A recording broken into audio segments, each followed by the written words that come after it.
Hello, it's Bruce here from Get.more.customers, the Entrepreneur Circle's certified coach, helping small business owners nail the rhythmic acquisition of customers.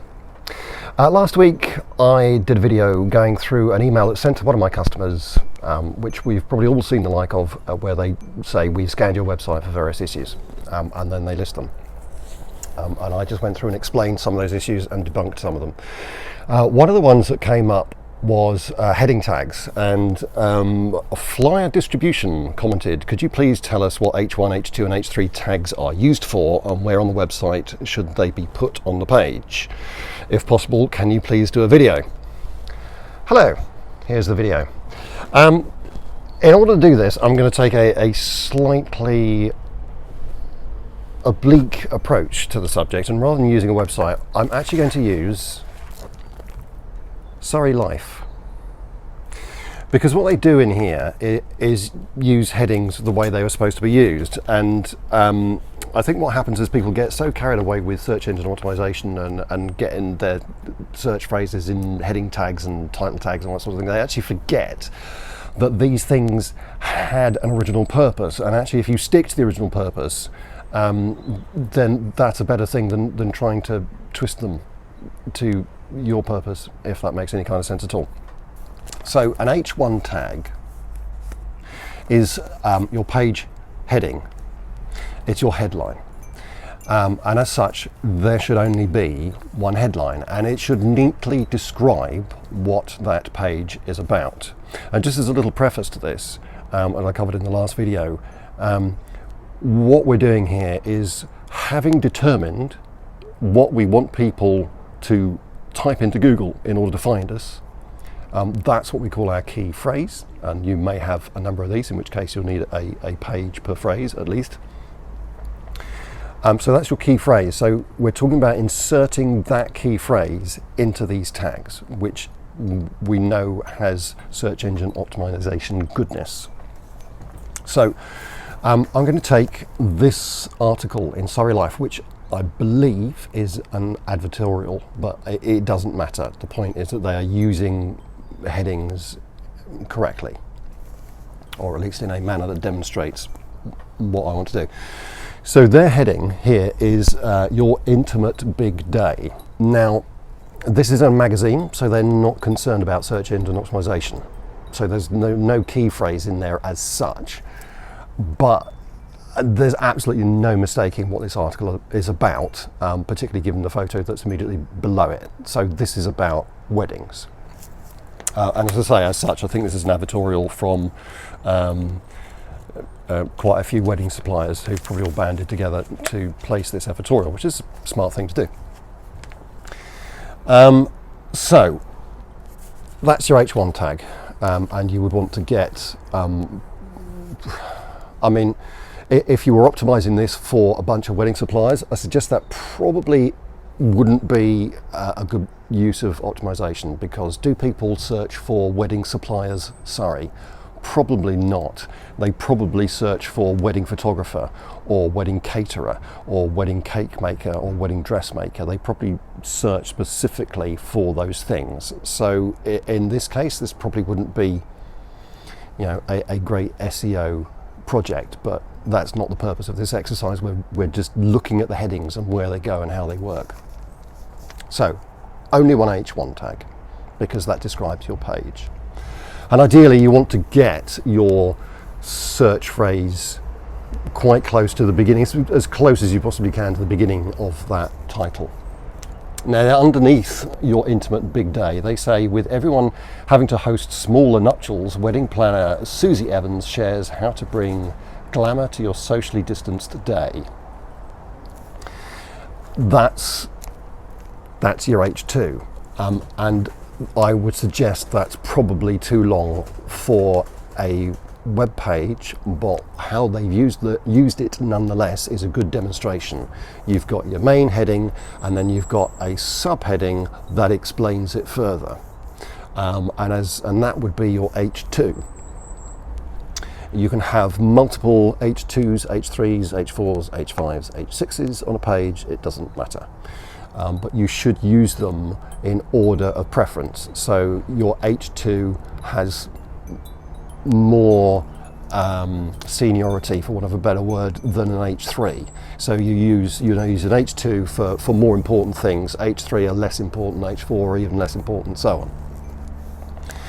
So having done that, they've done a headline and a subheading, and they've then done an introductory paragraph. And I've not actually read this. Should we find out what it says? Might be completely irrelevant, I hope not.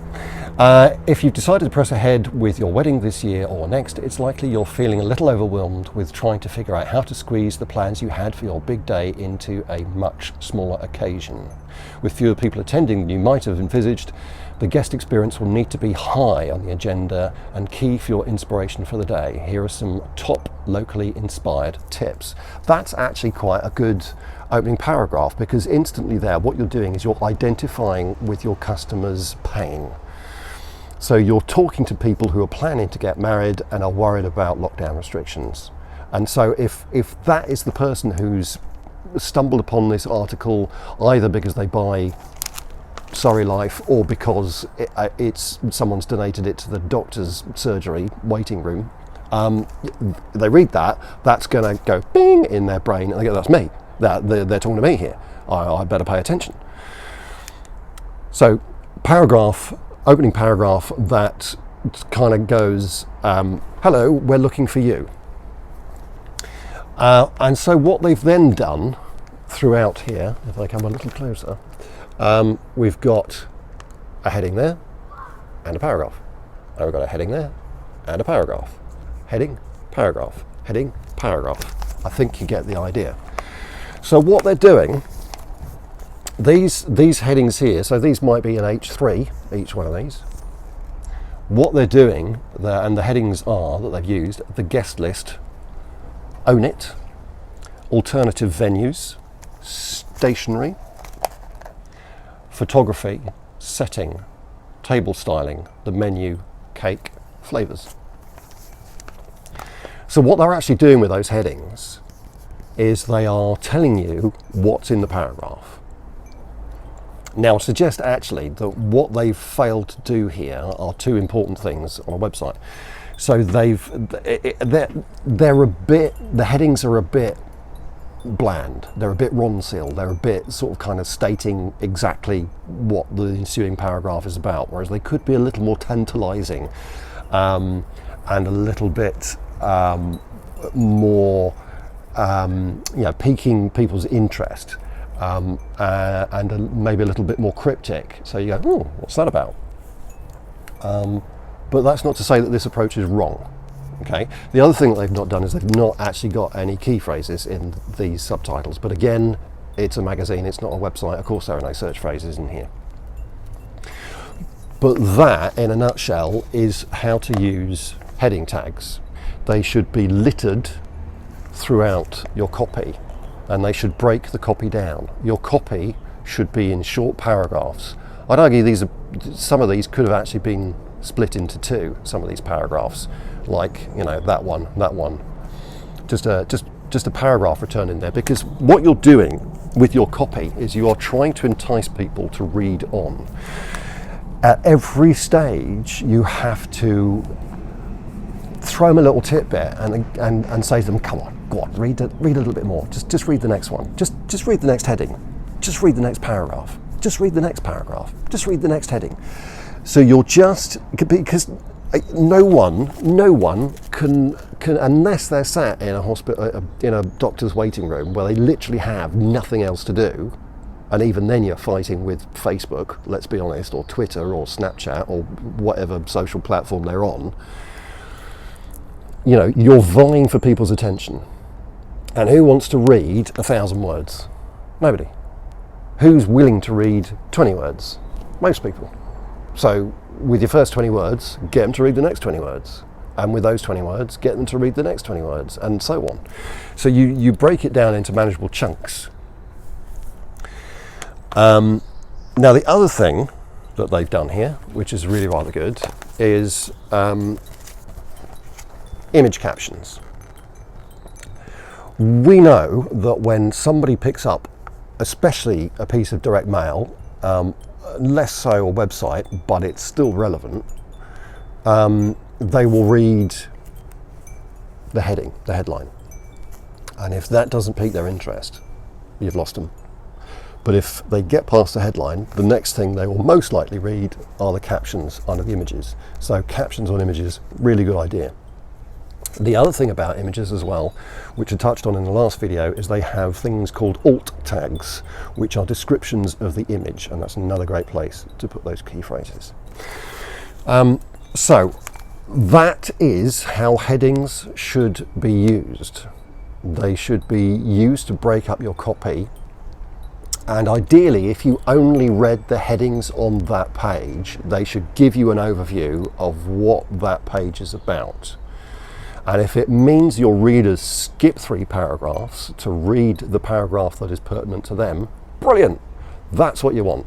Because you basically, your job on your website is to get the right content in front of the right person as quickly as you possibly can. Get to the point and get your reader to the point that you're making as quickly as you possibly can. So that's how headings should be used in your web page. Hope you found this useful. I'll catch you next time.